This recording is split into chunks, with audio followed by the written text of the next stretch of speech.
course of history, but the 1938 team, there's a whole book out there in the hallway with pictures and everything, but that does not tell the story that I was privileged to witness. So if you will go along with me, help me set the stage. It's 1938, 80 years ago. In Aurora, Randall Road was mostly farms. Wasn't even paved. Parker Avenue was the edge of the city on the south side. Phillips Park was the end of humanity in Aurora. There was nothing beyond Phillips Park. The third rail trains, the electric trains, ran down the middle of Broadway. If you can remember that, you're old. War clouds were gathering in Europe, and even then, the Japanese were planning for Pearl Harbor. Years ago, most of the players played both ways. It was a tough game. Padding, not like it is today. Defensive teams, offensive teams, one and the same. No specialists, maybe somebody that could kick off, do something that nobody else could do. But most of the time, if you played on the first team, that was it. The Big Seven Conference. It was one of the toughest conferences in Illinois. East Aurora, West Aurora, Joliet, Elgin, LaSalle, Peru, Freeport, and Rockford. That was before a lot of those towns had more than one high school. So you were getting the best of the talent from all over.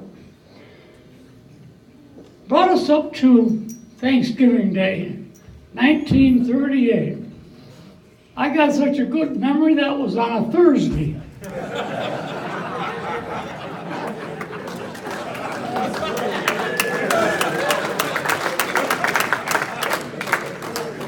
I lived on Hoyles Avenue, just off of 5th Street, by the East Aurora Center over there.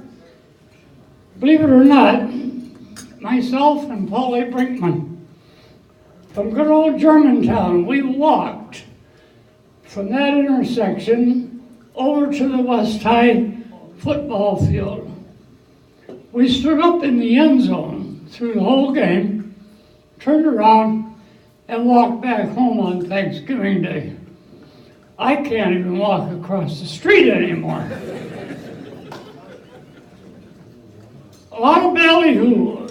East Aurora had already won the championship, undefeated, unscored on. You didn't have a lot of high-scoring games in those days. 19, 20 points. If anybody scored 30, it was a blowout.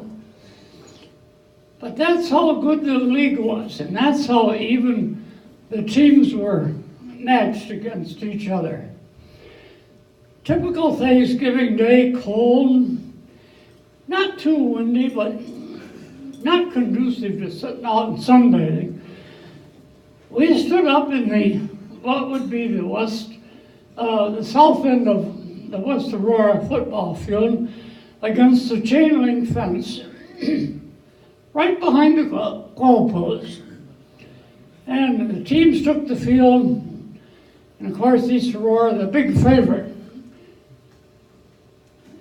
Teams went back and forth, 3 and out, a couple of punts. Finally, East Aurora from somewhere around the 30-yard line punted, tried to punt. The left side defensive end broke through, blocked it. The ball rolled free into the end zone, not more than 30 feet from where we stood. A West High player flopped on it, 6 points. The crowd went crazy. The only points that were scored against East High all year. But this is what you'll never read in the paper. You'll never find it in the books. They had to kick the extra point. Utah talk about leaving it all on the field. The East High players crying, some of them crying, some of them swearing, mad, really mad, lined up. And I remember Bill Muth, the center, was having trouble with his chin strap. Got mad, took his helmet off and threw it over by the fence, and he played without the helmet on for that extra point. Needless to say, the extra point was smothered. And East Aurora went on and scored 19 points, finished the season undefeated, but unfortunately had those 6 marks against it to go down into history as we have it today.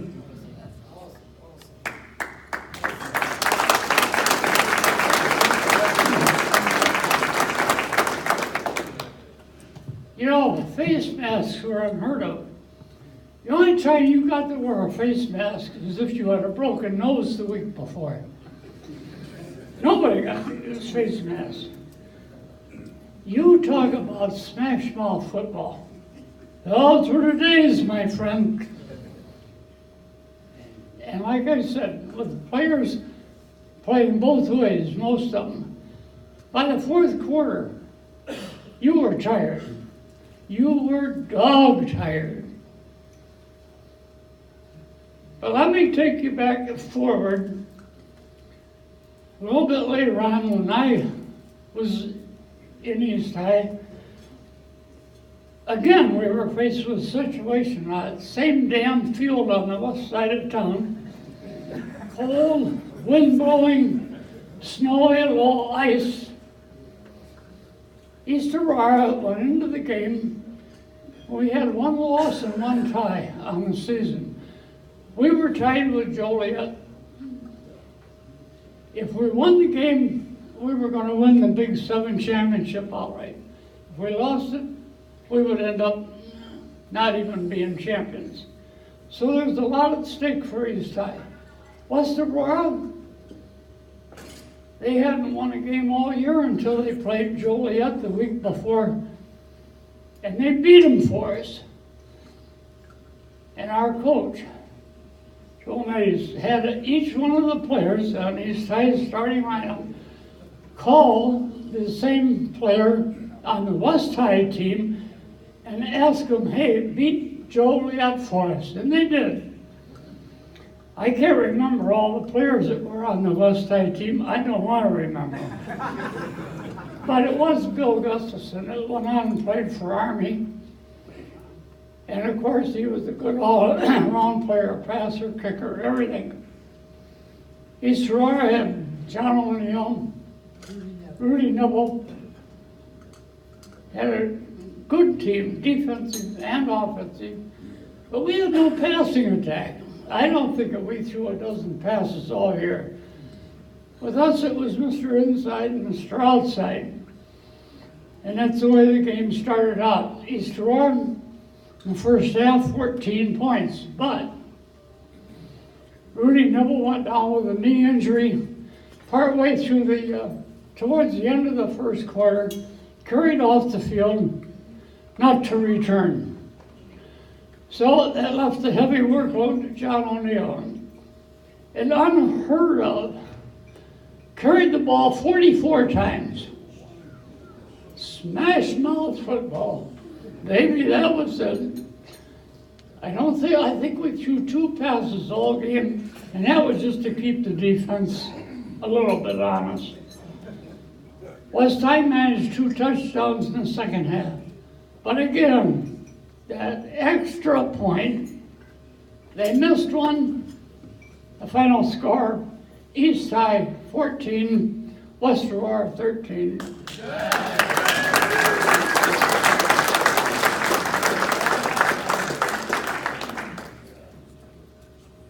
I can't say enough about the players, their dedication. And you know, we talk about the old timers organization. And what these young guys don't know, and I don't see too many of them here tonight, but When you walk off that field at East High after your last game, you're an old timer, whether you like it or not. And from there on, it's up to every one of those people and every one of us to keep this thing going. And I want to say, I offer my congratulations and my best wishes to all those that have helped keep this thing organized and going for all these years. The years that I couldn't attend and come to the thing, I just couldn't wait until I got the scores from the East High games, and I followed them the best I could. That takes me back to when I did graduate from East High. You went right into the Army. It was during the Second World War, and you had no choice. If you were physically capable, you went in the Army. There were about 5 or 6 of us from East High that ended up in Camp Robinson, Arkansas, taking basic training. That was one of the worst environments I ever got into. It was hot and miserable in the summer and cold and miserable in the winter. They had no athletic equipment for anybody, for anything.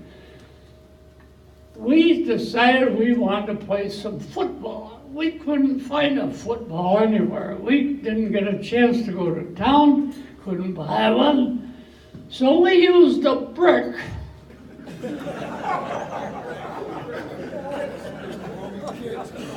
It raised hell with the kicking game. But we did throw passes. We did throw passes and a lot of laterals.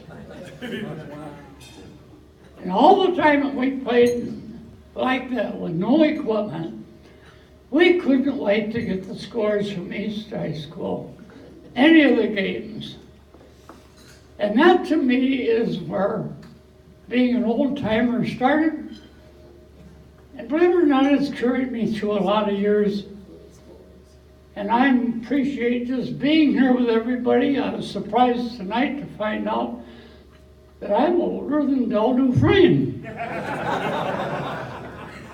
But anyway, I thank everybody for their patience in listening to me. Awesome. Keep this thing going.